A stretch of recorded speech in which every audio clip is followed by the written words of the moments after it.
네, 안녕하세요.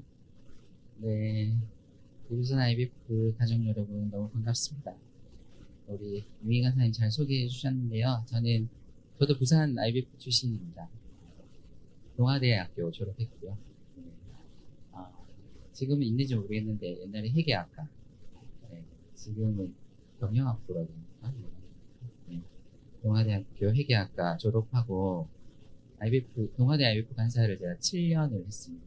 네, 그게 벌써 제가 어느새 이렇게 나이가 먹었는지 모르고 살았는데, 제가 2001년에 간사 시작했거든요.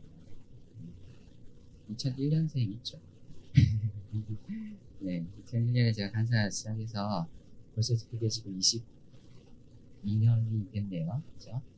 간사 17년 하고 사임을 했습니다. 그만두고 교회 사역, 목사 사역을 좀 하다가 지금 다른 부르심을 받아서 집하고 있는 중입니다. 여러분 만나 뵙게 돼서 너무 반갑고요. 3일 동안 우리 또 말씀으로 함께 하나님 앞에 나가는 귀한 시간이 되었으면 좋겠습니다. 네, 우리 오늘 말씀 한번 같이 보겠습니다. 오늘 본문이 약간 긴데요. 그래도 같이 한번 읽어보겠습니다. 요한복음 4장 1절에서 26절까지의 말씀입니다.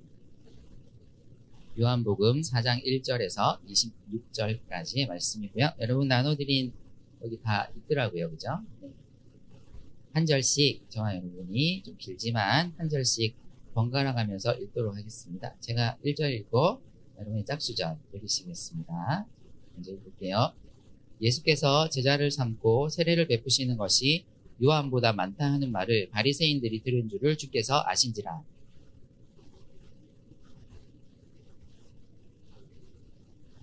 유대를 떠나사 다시 갈릴리로 가실새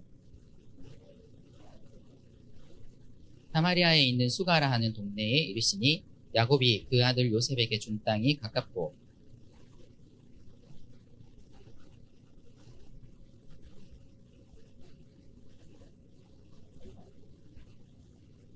사마리아 여자 한 사람이 물을 기르러 왔음에 예수께서 물을 좀 달라 하시니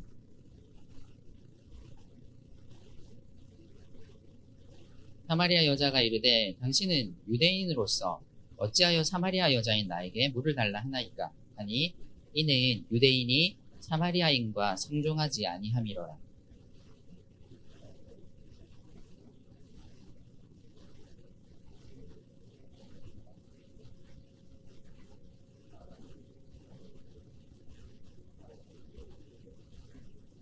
여자가 이르되 주여 물 기를 그릇도 없고 이 우물은 깊은데 어디서 당신이 그 생수를 얻겠사옵나이까.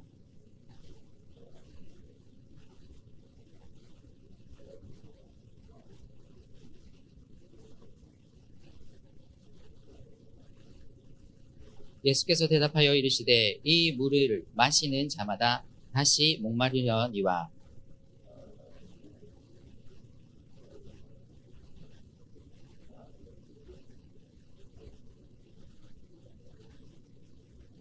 여자가 이르되 주여 그런 물을 내게 주사 목마르지도 않고 또 여기 물 기르러 오지도 않게 하옵소서. 여자가 대답하여 이르되 나는 남편이 없나이다. 예수께서 이르시되 내가 남편이 없다 하는 말이 옳도다.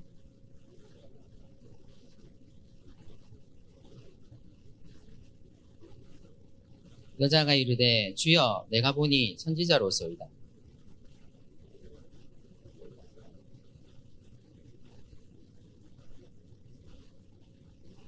예수께서 이르시되 여자여 내 말을 믿으라. 이 산에서도 말고 예루살렘에서도 말고 너희가 아버지께 예배할 때가 이르리라.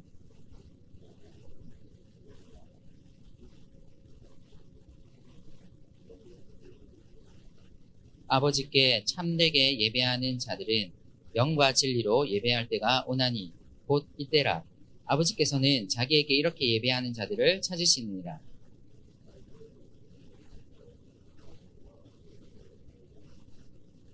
여자가 이르되 메시아 곧 그리스도라 하는 이가 오실 줄을 내가 아노니 그가 오시면 모든 것을 우리에게 알려주시리이다. 이 시대 내게 말하는 내가 그라 하시니라. 아멘.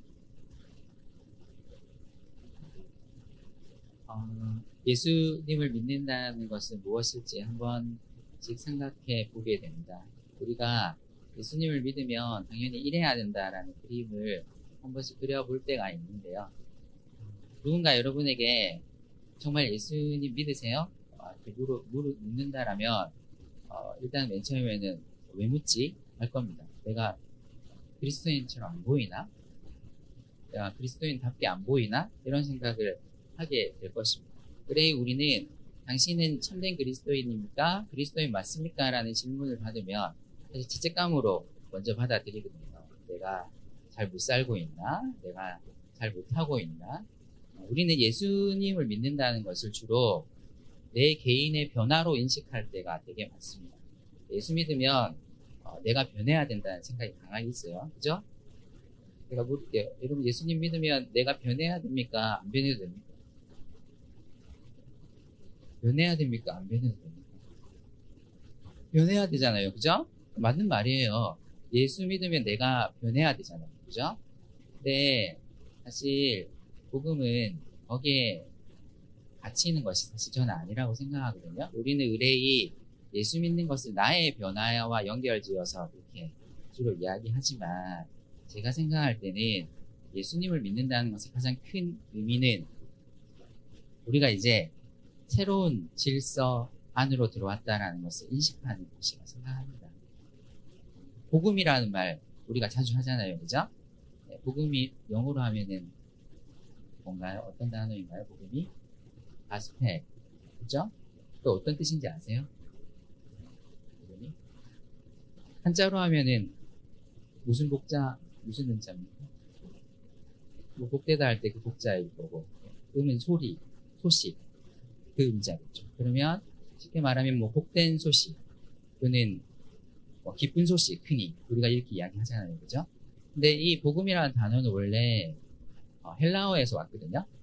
예수님 당시 그 그리스에서 왔는데 이 복음이라는 헬라어 단어가 원래는 유앙겔리온이라는 원래 당시 그리스 사람들이 쓰던 단어에서 온 거예요.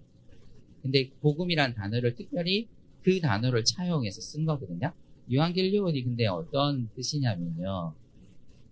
유앙겔리온이 로마에서 쓰이는 때는 언제냐면 새로운 황제가 등극했을 때예요. 로마가 워낙 영토가 넓잖아요. 그죠?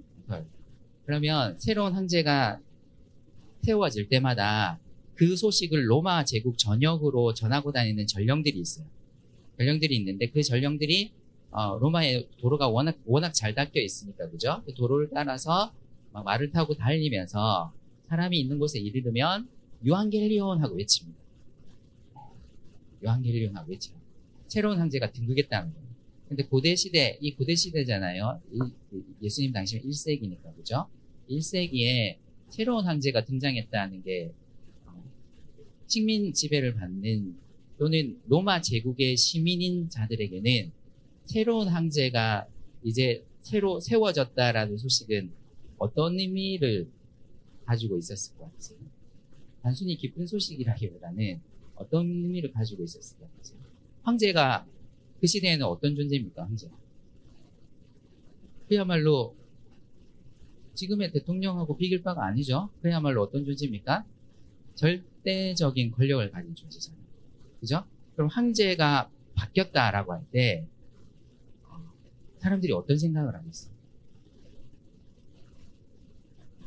지금 뭐 우리나라는 대통령이 되니까 대통령 한 명 바뀐다고 해서 막 정책이 막 쉽사리 바뀌거나 그러지는 않거든요. 뭐 막 많이 바꾸는 듯이 하지만 실제로는 많이 바뀌지 않아요. 근데 황제가 통치하던 시대는 황제가 누가 등장하느냐에 따라서 그 질서가 확 바뀌어요. 만약에 여러분이 로마 시대를 살아가는 사람인데 대단히 폭군으로 알려진 황제 밑에서 살다가 그 황제가 죽고 새로운 황제가 세워졌다라는 소식을 전령들에게 들었다고 한번 생각해 보십시오. 그럼 맨 처음에 무슨 생각이 떠오르겠어요? 폭군 황제 밑에서 통치를 받다가 다른 황제가 세워졌다라는 소식을 또 어떤 생각이 드시겠어요? 상상해 보세요. 어떤 생각이 드세요? 궁금하겠죠. 저 황제는 이전 황제와 같은 일을 할까? 하면서 이전 황제가 워낙 폭군이었기 때문에 슬며시 그 황제와 같지 않기를 뭐 하게 되겠습니까? 기대하게 되죠. 그리고 그 황제가 어떤 통치를 하느냐에 따라서 나를 맞춰야 된다라는 생각을 하겠죠. 그러니까 황제가 바뀔 때마다 지금은 많이 다르지만 그 제국을 살아가는 사람들은 황제의 통치에 자신을 맞춰야 됩니다. 그렇죠? 맞추지 않을 경우에는 그게 바로 그들이 쉽게 말하는 반역, 반란이 됩니다. 그래서 새로운 황제의 등극은 단순히 새로운 황제가 세워졌다라는 말이 아니고요. 새로운 질서가 이제 다시 시작된다. 그리고 너희는 이 새로운 질서에 어떻게 해야 된다는 거죠? 맞춰서 살아야 된다라는 것을 이야기하는 것과 똑같았거든요. 내가 변화되어야 된다는 이야기라기보다는 이제 새로운 질서가 왔기 때문에 내가 거기에 맞춰서 살아가야 된다라는 거였어요. 그러면 저는 이 복음이 말하는 이 의미를 곰곰이 생각해 볼 때 우리가 예수 믿는다는 것은 무엇이냐 했을 때 당연히 변화 일어나야죠. 제가 단순하게 물을게요. 그리스도인들은 믿지 않는 사람보다 착해야 할까요? 아니면 더 악해야 할까요? 어떻게 생각하세요? 믿지 않는 사람들보다 착해야 될까요? 악해야 될까요? 아니면 하나 더 있습니다. 선택지가. 뭐 착하든 악하든 똑같이 살면 된다. 눈치 보면서. 대단히 눈치를 많이 봐야 되겠죠. 그죠? 어떻게 해야 될까라고 생각하세요? 착하게 살아야 돼요. 악하게 살아야 돼요. 눈치 보면서 그냥 대충 맞춰 살아야 돼요. 착하게 살아야 되잖아요. 그죠? 착해야 된다는 강박이 여러분 가운데 있지 않습니까? 그죠? 학교에 가서 여러분이 교회 다니는 게 밝혀지는 순간 행동 거지를 어떻게 해야 됩니까? 조심해야 되겠다는 생각 들지 않습니까? 그죠? 직장 다니시는 분들은 마찬가지잖아요. 내가 교회 다니는 걸 안 알려질 때는 좋았는데 만약 알려져요. 그럼 그 다음부터 주의를 해야 됩니다. 보고 있다고 생각하겠죠. 우리 가운데는 그런 나의 변화에 대한 강박들이 있거든요. 그래서 맞는 말인데 근데 거기에 너무 집중하다 보면은 어느 순간 내가 잘 변화되지 않는다라는 걸 느낄 때가 와요. 그죠? 그러면 그때 되면 다 허무해지고 왜 이렇게 안 변하는 건가에 거기에 또 매몰되어가지고 난 그리스도인이 아닌가 봐 이렇게 말해버릴 때가 되게 많다라는 것이죠. 그게 맞는 것이긴 하지만 저는 복음이 우리에게 의미하는 가장 중요한 측면은 이제 우리에게 새로운 질서가 왔다라는 걸 우리에게 알려주는 거라고 생각하거든요. 새로운 질서가 왔다고 예수님이 선포하세요. 그러면 우리가 그리스도인으로서 어쩌면 착하게 사는 것보다 더 중요한 건 뭐냐면 새로운 질서가 왔다는데 그럼 알아야 될 거 아니에요. 그 새로운 질서가 뭔지. 그죠? 그 새로운 질서가 뭔지를 아는 것이 일단은 가장 저는 중요하다고 생각합니다. 그거 모르는 상태에서 단순히 착하게 산다? 이거는 복음을 사실은 잘 이해하지 못하는 겁니다. 예수님이 선포하신 새로운 질서라는 게 있는데 그 유한겔리온이거든요. 복음이라는 거.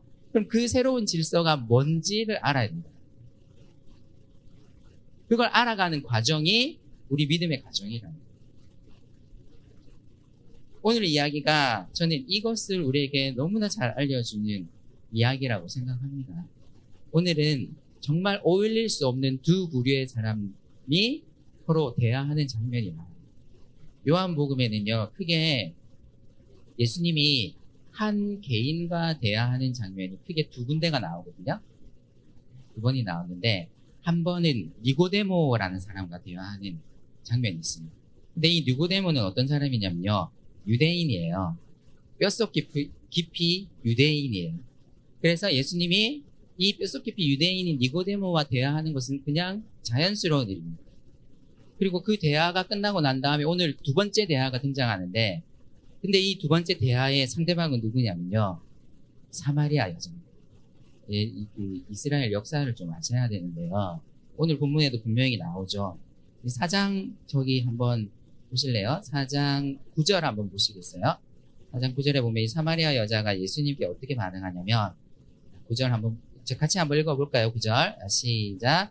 사마리아 여자가 이르되 당신은 유대인으로서 어찌하여 사마리아 여자인 나에게 물을 달라 하나이까 하니 이는 유대인이 사마리아인과 상종하지 아니함이로라. 상종하지 않는다는 말이 무슨 말인지 아시죠? 서로 봐도 뭐 하지 않는다는 거죠. 웬만하면 안 보려고 하고 서로 봐도 모른 채 한다는 거죠. 그죠? 왜 그럴까요? 사마리아 사람들과 유대인들이 왜 이런 관계를 가지고 있을까요? 일찍이 기원전 혹시 구약 역사 좀 들어보신 적 있어요? 기원전 587년경에 이스라엘이 완전히 멸망하거든요. 바벨론에 의해서. 바빌로니아라는 큰 제국에 의해서 이스라엘이 완전히 멸망해요. 그리고 이스라엘은 나라를 잃었어요. 그리고 바빌로니아 제국의 포로로 막 많은 사람들이 잡혀가요. 그리고 잡혀간 사람들이 있는 반면 또 어떤 사람들이 있겠습니까? 그대로 이스라엘 땅에 남아있는 사람들이 있을 거 아닙니까? 그죠? 이스라엘이 근데 멸망한 게 이게 첫 번째가 아니고, 원래 이스라엘이 남유다, 북이스라엘 이렇게 두 개로 나눠져 있었는데, 북이스라엘은 아시리아라는 제국에게 멸망을 당했고, 그 다음에 남유다는 바빌로니아라는 제국에 멸망을 당했습니다. 북이스라엘이 아시리아에 의해서 멸망당한 게 훨씬 이전의 일입니다. 한 700 몇 년의 일이거든요. 근데 이때 아시리아에게 멸망당한 북이스라엘 지역에 아시리아의 주요한 정책 중에 하나가 뭐였냐면, 아시리아라는 국가는요, 어디를 점령하고 나면 어떻게 하냐면 일부러 그곳에 유력한 자재들을 다 잡아갑니다. 그리고 또 일부러 몇몇 사람들을 남겨둡니다. 그리고 남겨진 사람들에게 어떤 행동을 하냐면 남겨진 사람들이 그 주변 민족과 막 결혼을 하게 만들어요. 그래서 뭘 어떻게 해버리겠습니까? 순수 혈통이 아니라 어떻게 되게 만들어버리겠습니까? 주변 민족들과 막 섞이게 만들어버려요. 이렇게 하는 가장 주된 이유는 뭘까요? 순수 혈통을 가지고 있다는 자부심이 있으면 있을수록 사람들이 어떤 심리가 생깁니까? 독립해야 되겠다. 이런 심리가 생기잖아요. 근데 섞여버리면 그게 훨씬 희석이 되거든요. 그런 정책을 썼어요. 그때 섞인 사람들이 바로 누구였냐면 사마리아 사람.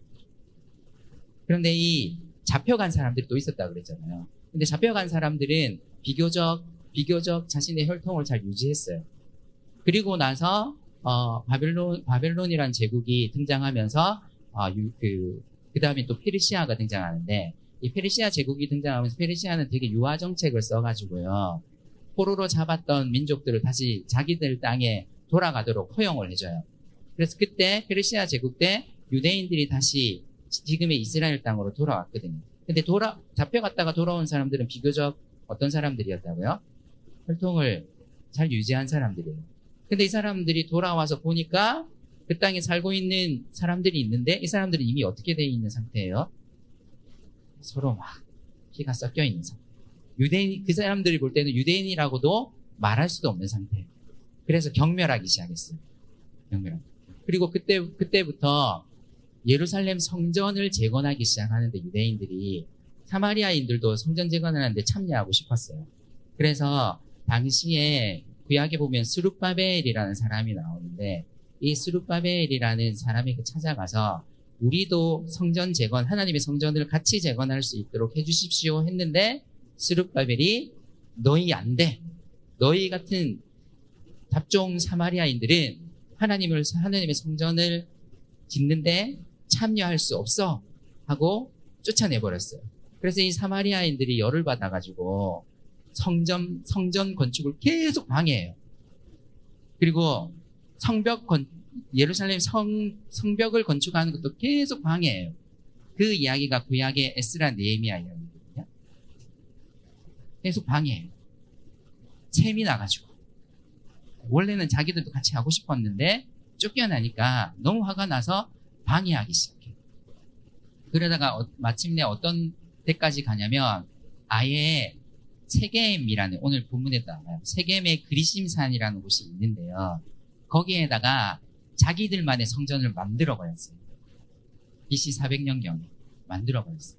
그래서 거기서 한 200년 정도를 거기서 예배를 드렸어요. 예루살렘 가지 않고. 좀 복잡하죠. 근데 이게 사마리아인들에게 또 아픈 강호가 또 하나가 더 있는데 진짜 심각하게 아픈 강호인데요. 200몇 년 동안 거기서 예배를 드렸는데 한 128년경에 BC 128년경에 당시 이스라엘의 독립을 이끌었던 사람 중에 마카비라는 사람이 있었는데 이스라엘 되게 유명한 가문이 마카비 가문이에요. 그 마카비 가문 사람들이 이스라엘 독립운동을 했던 사람들이거든요. 근데 그 사람들이 일시적으로 독립을 해요.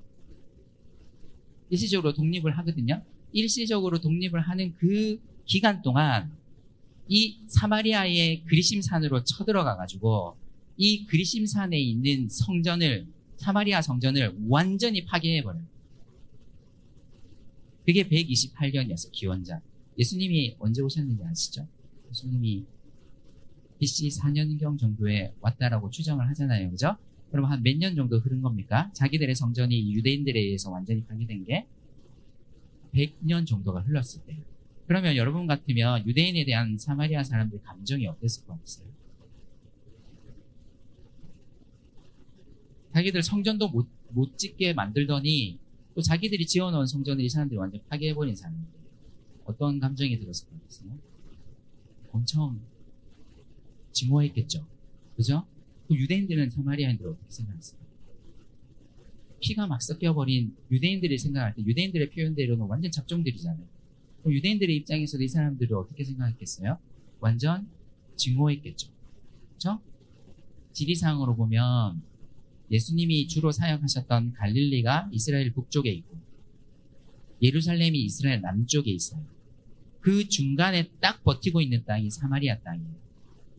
그러면 갈릴리에 사는 유대인들이, 북쪽에 있는 유대인들이 예루살렘에 가서 예배드려야 되잖아요. 그러면 예루살렘으로 가는 가장 단거리는 어디냐면요, 사마리아 땅을 통과해서 가는 거예요. 근데 이 유대인들이 얼마나 싫었는지 일부러 우회해서 갔어요. 갈릴리에 사는 유대인들이 그 요단강이라는 강이 중간에 이렇게 그 갈릴리 호수와 사해 사이로 이렇게 흐르는데, 이 갈릴리는 여기 서쪽이거든요. 갈릴리 지역은 주로 서쪽이거든요. 그래서 사마리아 땅을 안 지나가려고 어떻게 했냐면 서쪽에 있는 갈릴리 사람들이 일단 요단강을 건너요. 요단강을 건너서 쭉 강약길로, 험한 길로 막 내려가요. 그러다가 예루살렘 근처에 이르러가지고 다시 요단강을 건너요. 그래서 예루살렘으로 갔어요. 그리고 사마리아인들도 기록에 의하면 어떤 애들이 찾았냐면요, 근데 유대인들이 종종 사마리아 땅을 통과했거든요. 근데 기록에 의하면 테러가 일어났다고 해요. 사마리아 땅을 지나가는 유대인들에게 돌을 던져가지고 막 상해를 입히고 이런 일들이 꽤 종종 일어났다고 해요. 사마리아 사람들도 누가 싫은 거예요? 유대인이 싫은 거예요.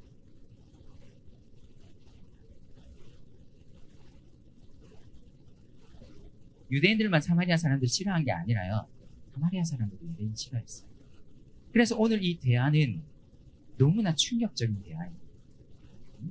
유대의 당시 이름이 알려져 있는 랍비, 오늘 1절이 그 인상적인 표현, 4장 1절에 보면 예수께서 제자를 삼고 세례를 베푸시는 것이 요한, 여기 요한은 세례 요한입니다. 세례 요한보다 많다 하는 말을 바리새인들이 들었다. 이게 무슨 말이냐면 예수님이 이제 점점 어떻게 세례 요한보다 더 어떻게 되고 계셨다는 거죠. 이 표현은 유명해지고 계셨어요. 유명해지고. 이 유명해지고 있는 이스라엘의 유대인 랍비가 사마리아 땅을 갈 수는 있는데, 그런데 지금 누구와 이야기한다는 거죠? 누구와 이야기한다는 거죠? 사마리아 사람과 이야기할 뿐만 아니라, 근데 그리고 우리 사미분들 기분 나쁘실 수 있겠지만 당신 문화잖아요, 그죠? 게다가 남자가 아니라 누구랑 이야기하고 있는 거죠? 여자랑. 유대 랍비들이 여자랑 잘 이야기 안 했다고 그래요. 근데 두 가지 이질적인 요소가 여기 확 들어왔어요. 사마리아 사람이면서 동시에 여자인 사람과 뭐 하고 있다는 게, 유명해지고 있는 랍비가 대화를 하고. 그래서 사마리아 여자가 깜짝 놀라잖아요. 그래서 9절에서 그렇게 이야기하는 거예요. 당신은 유대인인데 어찌해서 무슨 배짱으로 사마리아 여자인 나에게 물을 달라는 말을 겁니까? 물을 달라고 하는 게 중요한 게 아니고 뭐냐면 나한테 말을 걸고 있습니까? 라고 묻는 거예요. 이 여자가. 요한이 설명해 주죠. 이는 유대인이 사마리아인과 상종하지 아니.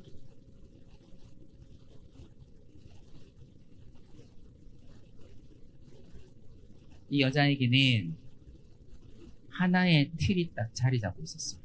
그게 뭐냐면 사마리아 사람으로 오래 살아가다 보니까 어떤 틀이 있는 거죠?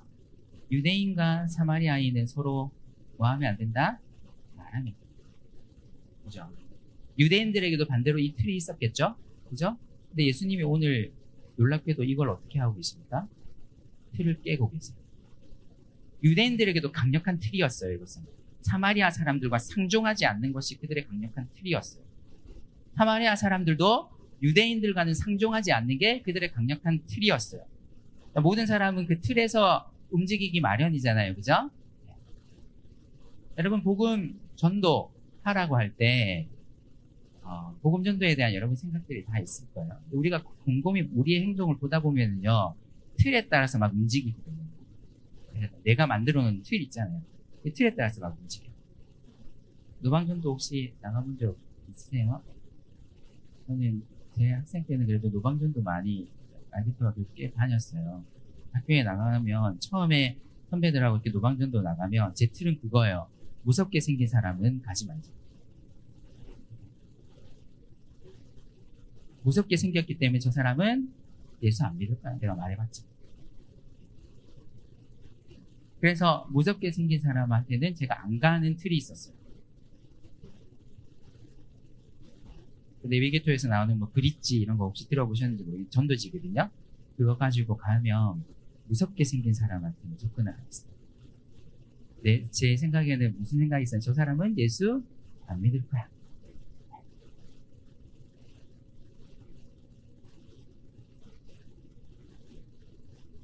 오늘 예수님이 뭘 깨고 계시냐면 예수님이 선포하시는 새로운 질서의 첫 번째 측면은 뭐냐면 바로 그 인종의 구분입니다. 여러분, 이거는 오늘날도 너무나 많이 존재하는 것입니다. 그죠? 제가 미국에 한번 2주 동안 갔다 온 적이 있거든요.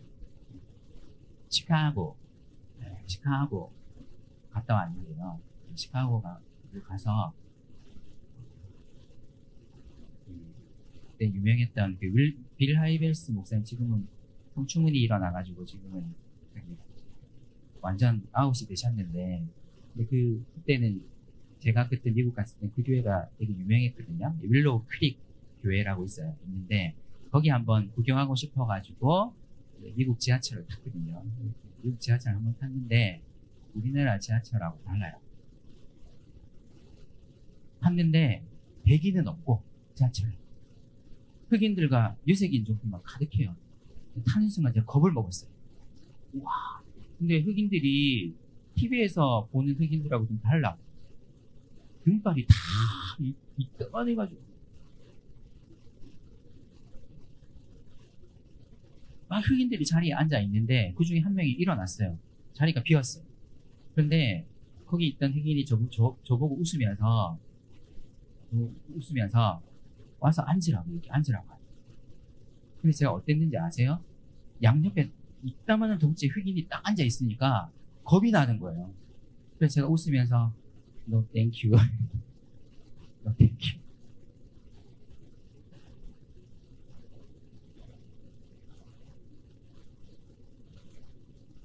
지하철 타는 내내 쫄아가지고 막 이 발을 계속 잡고 있었던 기억이 나요. 사람들 사이에 지금도 이런 틀들이 많거든요. 그죠? 인종들 간의 문제, 어제만의 일은 아닙니다. 오늘날도 수없이 일어납니다. 그죠? 사람들은 이런 식으로 구분 짓는 것이 편합니다. 사실 구분 짓는 것만큼 편한 건 없거든요.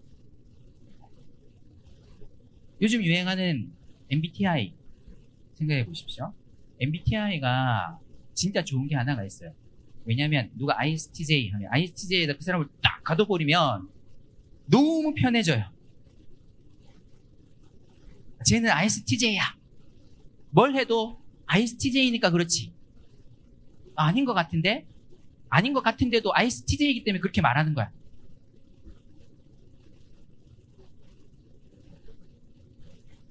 여러분 모르시겠지만 제가 MBTI 자격증이 있는 사람이거든요. 20년 전에 땄습니다. MBTI 유행 안 할 때. 전문 강사 자격증이 있어요. 저도 MBTI를 너무 잘 아는 사람이고 MBTI 강의만 거의 100번 넘게 했어요. 사람들은요 그렇게 구분 짓는 게 편해요. 저 사람은 저렇게, 저 사람은 저 부류야, 이 사람은 이 부류야 하고 딱 구분 지어 놓으면 편해요. 오히려. 그런데 오늘 예수님이 하나 깨고 있는 틀이 뭐냐면 이걸 깨고 있습니다. 예수님이 과감하게 지금 누구와 이야기하고 계신 겁니까? 사마리아 여자와 이야기하고 있습니다.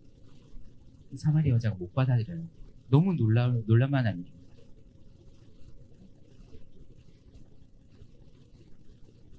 그리고 이 사마리아 여자는 또 어떤 사람이었냐면요.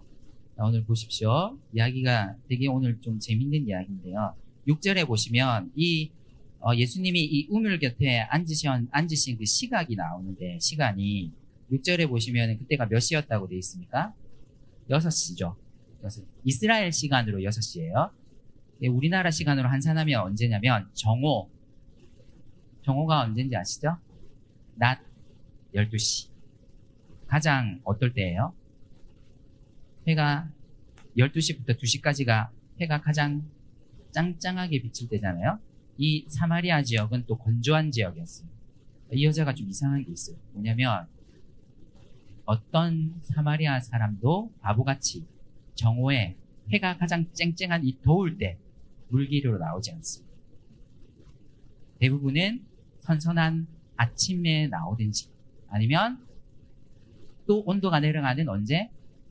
해가 질 때쯤 나오든지 이때 와서 물을 다 길어가요. 근데 이 여자가 지금 혼자 쨍쨍한 정오에 물을 기르러 왔습니다. 그러면 눈치를 채야죠. 이 여자에게 무언가 말 못할 사정이 있다. 그죠? 다른 사람들 시선을 피해야 되니까 이 시간에 물 기르러 나왔을 거 아니에요. 그죠?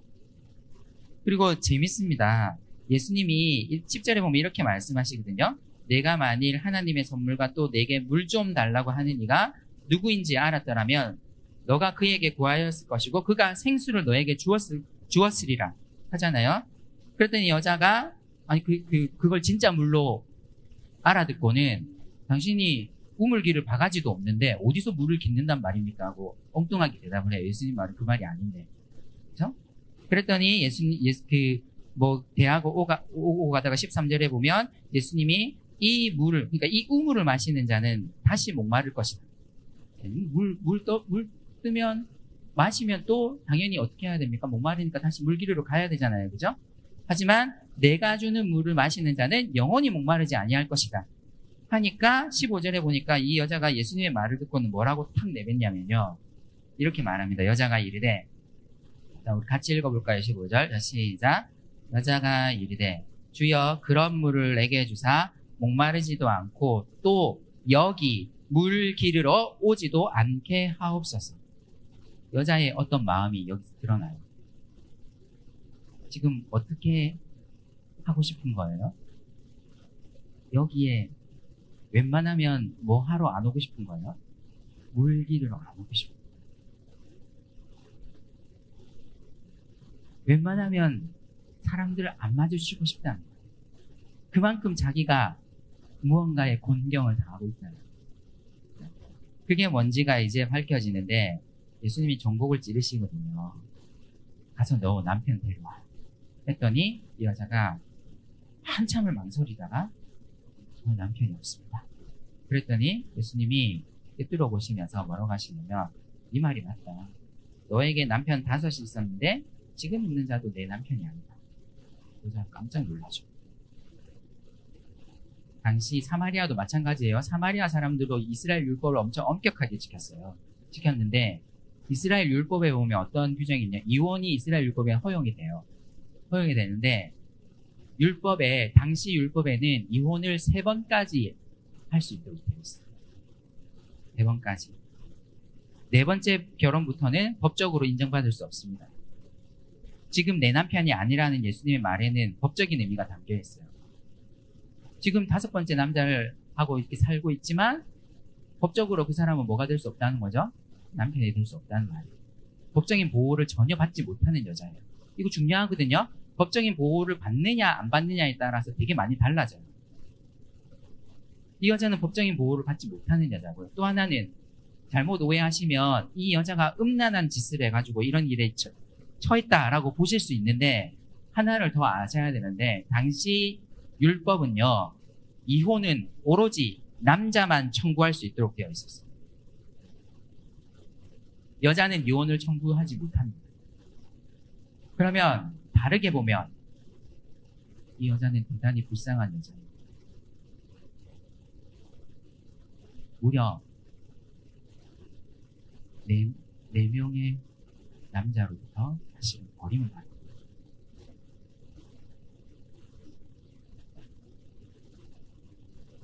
그런데 사람들은 어떻게 반응합니까? 사실 그런 맥락에서 보면 이 여자는 불쌍한 여자인데 사람들은 그렇게 안 봐요. 어떻게 봅니까? 어떻게 보겠어요?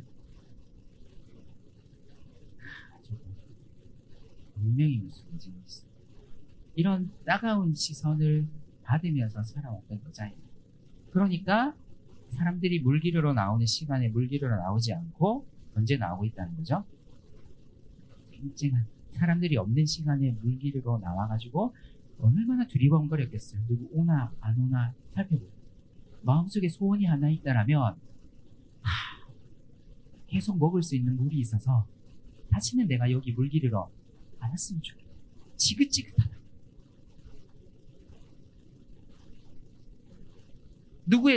누가 잘못했는가에 상관없이 이 여자는 멸시를 받는 사람이었어요.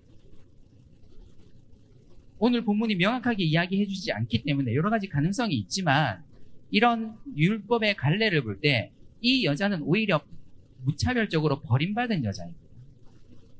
그렇거든요. 그렇죠? 그러면 그 기책 사유가 있다라면 오히려 그를 버린 남자들에게 있죠. 그죠? 근데 사람들은 그걸 보지 않는다는 거예요.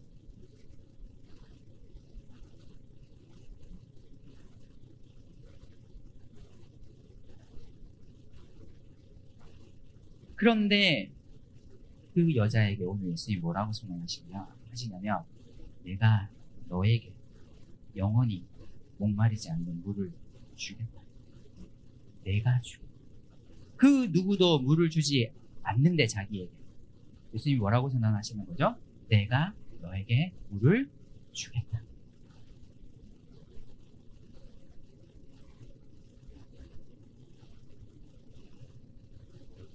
오늘날 너무나 많은 구분과 배제 이런 것들이 넘쳐납니다.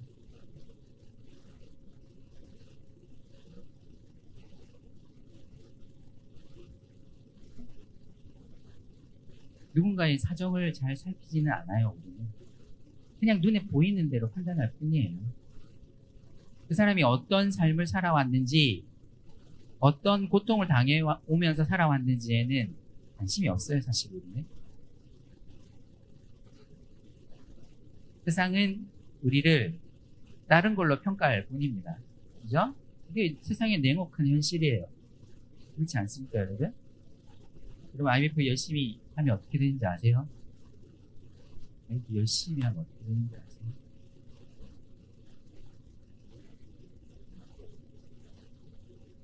남들보다 뒤처지죠.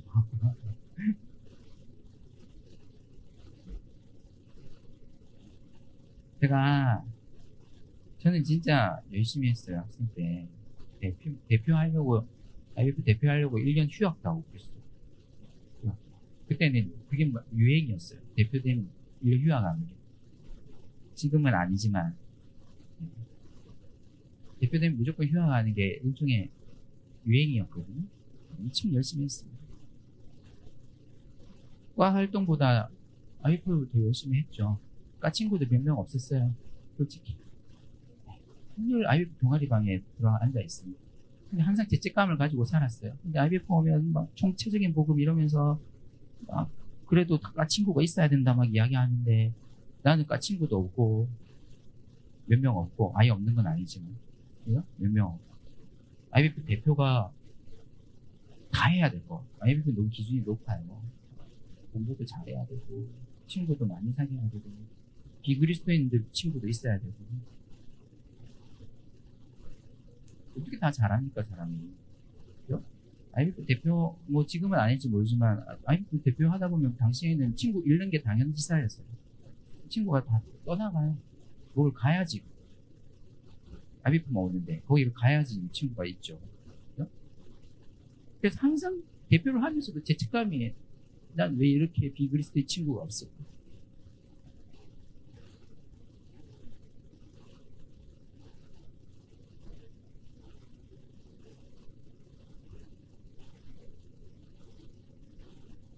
또 구분 짓는 거죠. 그죠? 근데 여러분, 오늘 예수님이 이 여자에게 너의 소원대로 영원히 마르지 않는 물을 내가 주었다. 선언하고 계시잖아요. 그죠? 이게 예수님의 두 번째 새로운 질서입니다. 예수님이 우리에게 오늘 선포하시는 질서는 뭐냐면요. 우리가 뭘 해도 못 말라요. 뭘 해도 못 말라요. 그죠? 스펙 열심히 만들어가지고 쫓아가다 보면 목 안 마를 것 같지만 목 마릅니다. 뭘 해도 목 마르고 부족함을 자꾸 느껴요. 근데 예수님이 선언하시는 거죠. 뭐라고요? 내가 너희의 목마름을 채워주고 내가 너희에게 생수를 주고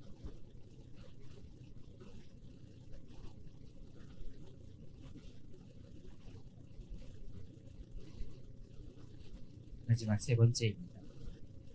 예배 장소의 문제가 여기서 나오는데요. 제가 아까 했던 말 기억하세요? 사마리아인들은 예루살렘 성전에서 예배 못 드리게 하니까 어디서 예배 드렸다고요? 그리심산에서 예배 드렸다고 했잖아요. 그러면서 이 그리심산에 예배 드리는 게 굳어져 갔어요. 그래서 예루살렘으로 이 사람은 가지 않았습니다.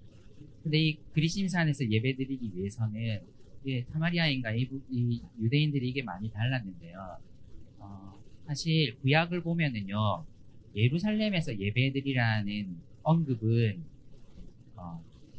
모세 오경으로 알려진 창세기, 출애굽기, 레위기, 민수기, 신명기에는 예루살렘이라는 언급이 한 번도 안 나옵니다. 예배드려라는 말은 되게 많이 나오는데 예루살렘에서 예배드리라는 말은 한 번도 안 나와요. 모세 오경에서는. 그게 나중에 열왕기와 사무엘 상하 여기 되면서부터 나오기 시작하거든요. 그래서 이 사마리아인들은 유대인들이 받아들이는 구약 중에 모세 오경만 받아들였어요. 왜 그렇게 했는지 이해가 되시죠? 예루살렘에서만 예배드려야 된다는 것을 자기들은 안 받아들이기 위해서 예루살렘 이름이 나와 있는 모세오경 이후의 성경들은 받아들이지 않았습니다.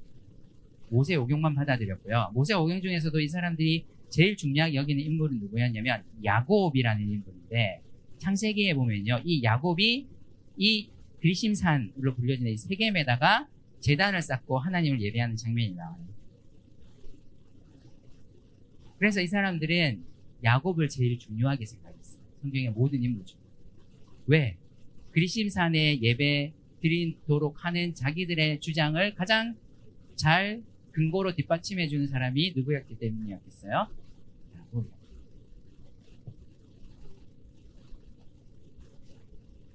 이 사마리아인들의 마음 가운데에는 장소의 문제도 있었고 유대인들도 마찬가지예요. 유대인들과 사마리아인들이 사실은 예배 드리는 것에 의해서 어떻게 예배를 드리냐, 막 어떤 내용으로 예배를 드리냐 이걸로 싸우는 게 아니라 서로가 뭐 가지고 싸우는 거예요. 지금 유대인들은 장소로 싸우는 거예요. 유대인들은 어디서만 예배 드려야 된다고요? 예루살렘에서만 예배 드려야 돼. 예루살렘 이외의 곳에서 드리는 예배는 모두 거짓이고 그거는 허용될 수 없어 라고 주장하고, 사마리아인들은 자기들 주장을 강화시키기 위해서 모세오경을 이렇게 가지고 와가지고는 뭐라고 주장해요? 아니야, 모세오경에 예루살렘 이름이 한 번도 안 나오는데 무슨 소리야. 이 야곱이 예배드렸던 세겜의 그리심산에서 예배드리는 것이 하나님이 원래 원하시는 것. 뭘로 싸운다고요? 그 무리의 사람들이? 장소로 싸워. 뭘로 싸운다고? 어떻게? 예배 형식으로 싸운다고요. 예배 형식으로. 뭘로 싸운다고요? 장소로. 예루살렘에서 예배드리냐? 아니면 그리심산에서 예배드리냐? 이걸로 싸우고 뭐는 실종됐어요? 예배는 왜 드려야 되고, 예배는 어떤 내용이어야 하고, 이거는 쏙 실종이 돼요. 제가 진짜 초짜 전도사 시절에, 진짜 전도사 처음 할 때, 그때 파트타임으로 교회 사역을 했었는데요.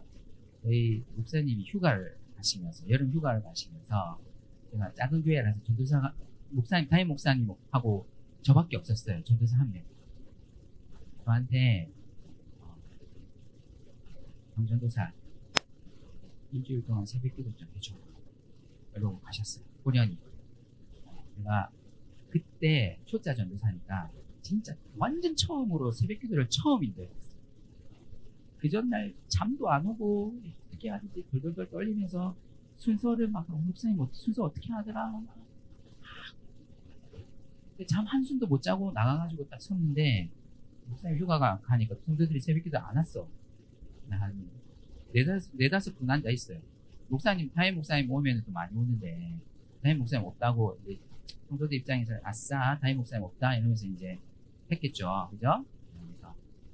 그래서 제가 뭐 이럴 건 아니니까, 그죠? 목사님 오시던 분이 안 왔습니다. 이렇게 할 건 아니니까, 그죠? 이렇게 네다섯 분이 다 와서 앉아 있었어요. 덜덜 떨면서 새벽 기도를, 첫 번째 새벽 기도 인도를 겨우 마치고 집으로 돌아가서 그 주간 내내 일주일 동안 새벽 기도 인도했어요. 목사님 휴가에서 돌아왔어요. 돌아오자마자 저를 부르더라고요, 담임 목사님. 제가 수고했다고 칭찬하시려나 보다 하고 들어가서 앉았거든요. 근데 표정이 안 좋아. 담임 목사님. 표정이 안 좋아. 긴장하고 앉아있는데 저한테 대뜸 뭐라고 말씀해요? 전도사, 새벽 기도에 마칠 때 주기도문 안 했어? 그러는 거예요. 새벽 기도에 마칠 때 주기도문 안 했어? 그러는 거예요. 그래서 제가 머리가 하얘져가지고 내가 안 했던가? 머리를 굴려보니까 안 했어. 그래서 솔직하게 안 한 것 같습니다. 딴 게 아니고, 새벽 기도에 참석하신 분 중에 한 분이 자기한테 전화가 왔거든요. 이 전도사가 주기도문으로 예배를 안 마쳤다. 내가 어디서 들었는데 이단들은 주기도문 안 하고 끝난다. 내가 어디서 들었는데 이단들은 주기도문은 감히 입 밖으로 못 낸다더라고. 그래서 그랬대요, 담임 목사님한테. 실제로 그 전도사 혹시 이단 아닌지 알아? 그냥 완전 황당해가지고, 이단님 제가 근처에 가본 적이 없어요. 신천지의 근처도 가본 적이 없어요.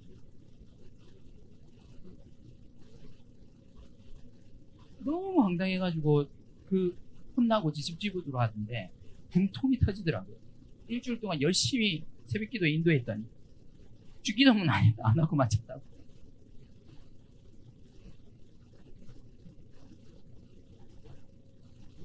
사람들이요, 웃겨요. 장소 문제로 싸워요, 막. 이게 무슨 의미가 있습니까? 예루살렘에서 예배드리는 거, 그리심산에서 예배드리는 거, 둘이 맨날 성경구절 읊어가지고 싸워봤자 무슨 의미가 있냐는 거예요. 그래서 예수님이 오늘 그 틀을 깨시면서 뭐라고 말씀해요? 그래서 이 유명한 말씀을 하시는 거예요. 무슨 말씀을 하시냐면요, 아버지께 참되게 예배하는 자들은 뭘로 예배한다고요? 장소 때문에 장소 가지고 안 싸운다는 거예요. 뭘로 예배한다는 거예요? 영과 진리로 예배한다. 24절도 유명한 말씀을 하시죠. 하나님은 영이시니 예배하는 자가 뭐라고요? 영과 진리로 예배할지어다. 예배할 때 우리가 이거 신경 쓰냐고요. 우리가 교회 가서 예배할 때 내가 영과 진리로 예배하는지 여기에 신경 안 써요. 거의 대부분은 뭐 빠뜨린 거 없나? 성경책 안 가져오지 않았나? 예배 순서가 저게 틀렸는데 대표기도가 저게 뭐야?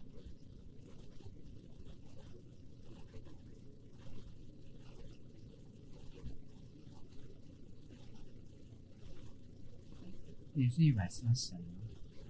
새로운 질서가 왔는데 그 새로운 질서 안에서는 뭐가 중요하다고요? 여러분이 딴 게 아니에요. 여러분의 영과 진리로 하나님을 예배하는 것이죠. 어디서 예배드리냐는 상관없어요.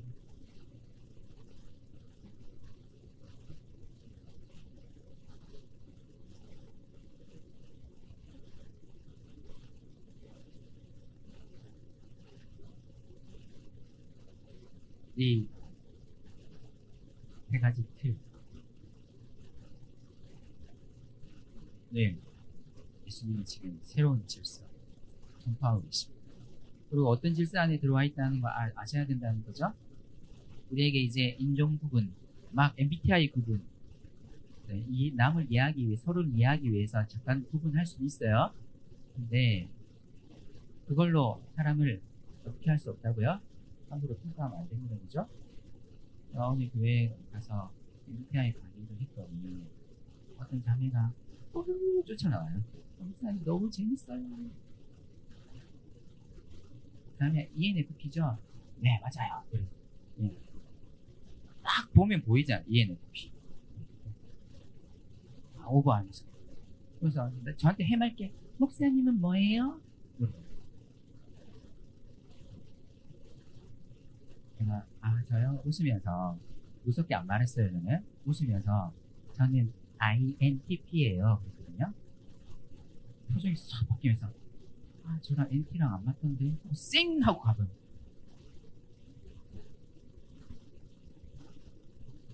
제가 너무 황당해가지고 네. 쌩 하고 가버리더라고요. 난 NT랑 안 맞는데 이러면서.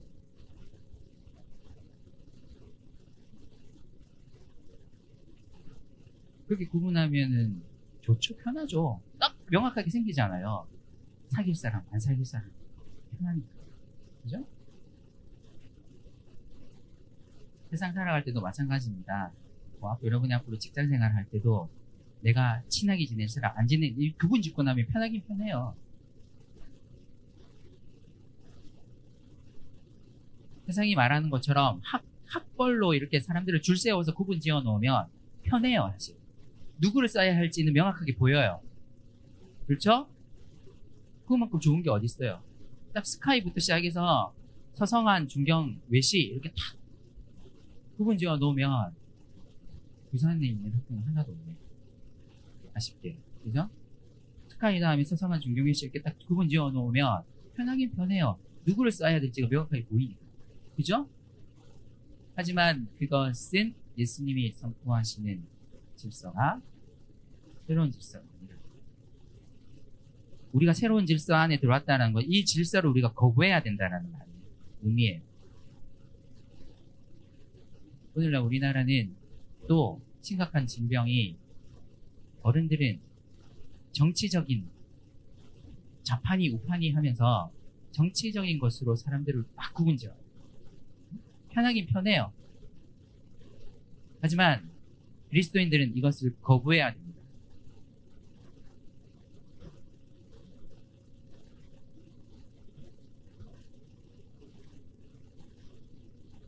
우리는 예수님처럼 그 사람의 역사에 대해서 관심을 가져야 돼요. 그 사람이 뭘 하는 걸 가지고 관심을 가지는 게 아니라, 업적에 관심을 가지는 게 아니라, 그 사람이 어떤 역사를 가지고 살아왔는지 관심이 있어야 돼요. 그냥 단순히 이 여자가 4번 이혼했다. 이게 아니라,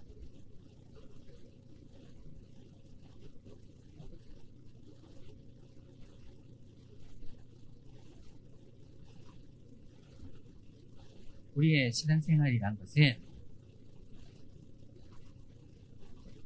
하나님께 신령과 진정으로 나아가는 것이 가장 중요합니다.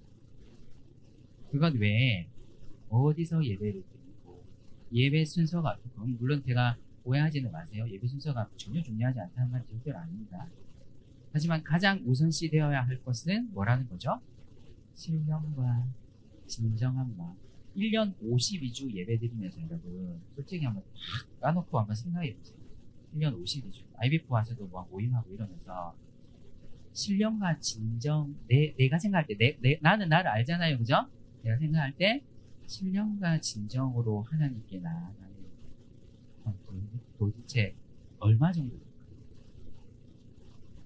대부분은 다른 것에 관심이 가 있지 않습니까?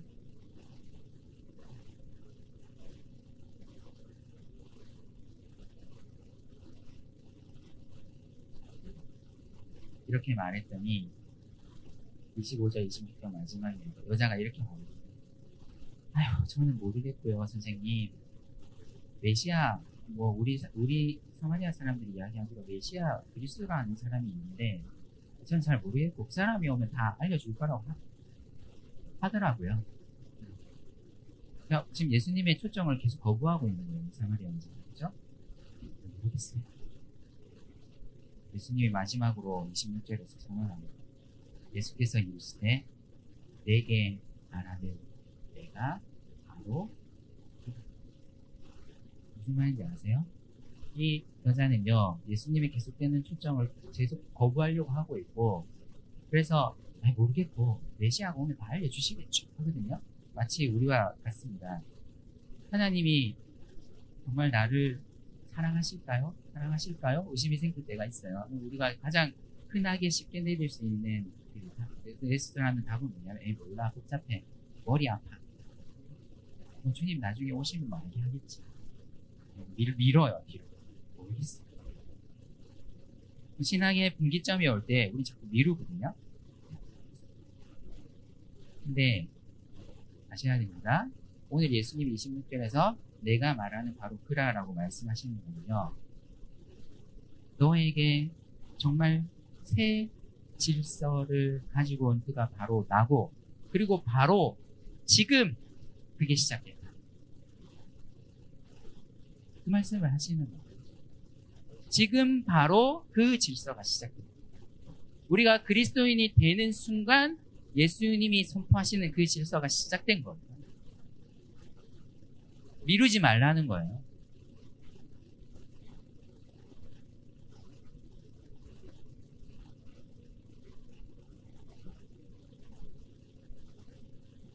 영원히 청년사를 제가 되게 오래 했는데, 교회 예배도 잘 안 나오고 막 그러길래 잘 불러서 조용히 물었죠.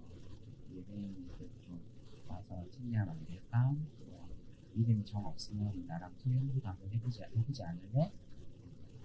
목사님 나중에 열심히 할게요. 그리고 그때 제가 묻지도 않았는데 대뜸 저한테 근데 목사님 제 꿈이 뭔지 아세요? 그래. 물어본 적이 없거든요. 꿈이 뭐냐고. 우리 자기가 알아서 그냥 꿈이 뭔지 아세요? 제가 그렇게 하니까 제가 어떻게 하겠습니까? 제가 거기다 대고 난 이 꿈을 알고 싶지 않아. 뭐 이렇게 말하겠어요? 그래 뭐야? 그렇죠. 그랬더니 저는 강남에 빌딩 건물주가 되고 싶어요. 10층짜리 건물주가 되고 싶어요. 그러더라고요. 저 황당해가지고 건물주가 뭐 되고 싶으면 되는 건데 굳이 왜 나한테 말하는 거니? 그 다음 하는 말이 뭐냐면 내가 10층 건물주가 되면요 꼭대기 펜트하우스에 선교사님들을 위한 안식관을 지으라고.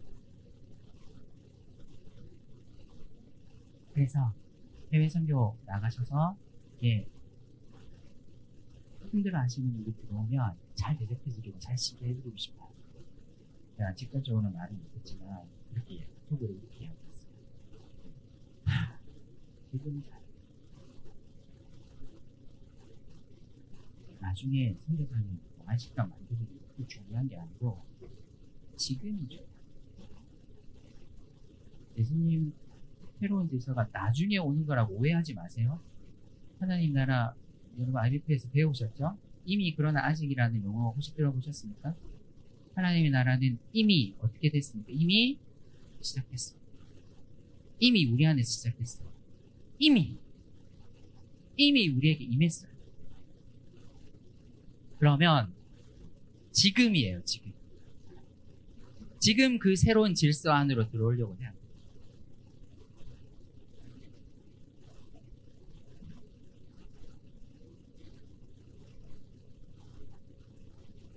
(26절의) 예수님의 선언은 지금 바로 시작된 그 하나님 나라, 그것이 바로 내가 시작한 하나님 나라. 지금 와라. 즉각적인 반응을 요구하시는 거예요. 사마리아 여자. 이 결말은 혹시 아세요? 여자가 반응합니다. 그래서 자기 마을로 달려가가지고는 내가 메시아를 만났다 라고 소리칩니다. 나중에 맞는 게 아니고 오늘 이 시점에 내가 메시아를 만났다. 예수님은 나중에 만날 예수님이 아닙니다. 예수님이 우리 가운데 오셨다는 건요, 지금 요구하시는 거예요. 나중에 만나려고 하지 마세요. 지금 만나라고요. 지금 그 나라가 시작됐다고요. 지금 우리 안에 이미 그 나라가 있다고. 우리가 보잘것없고 예전보다 훨씬 멤버십도 줄고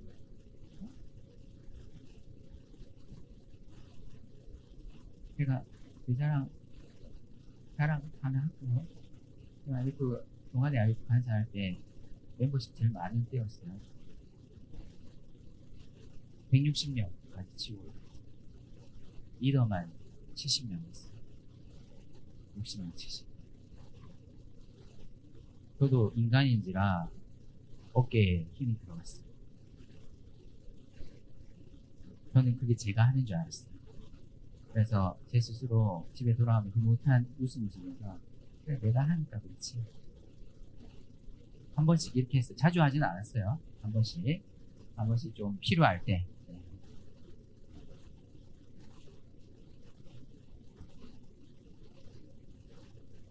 그래서 그때 생각하는 선배들이 지금 여러분 보면은 솔직히 말하면 얼마나 초라합니까, 그죠?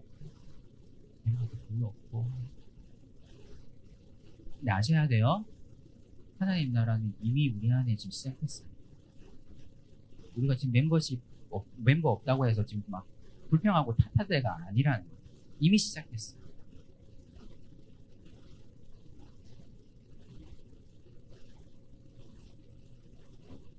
우리가 이것을 꼭 기억하면서 오늘 말씀을 곰곰이 다시 떠올려 보았으면 좋겠습니다.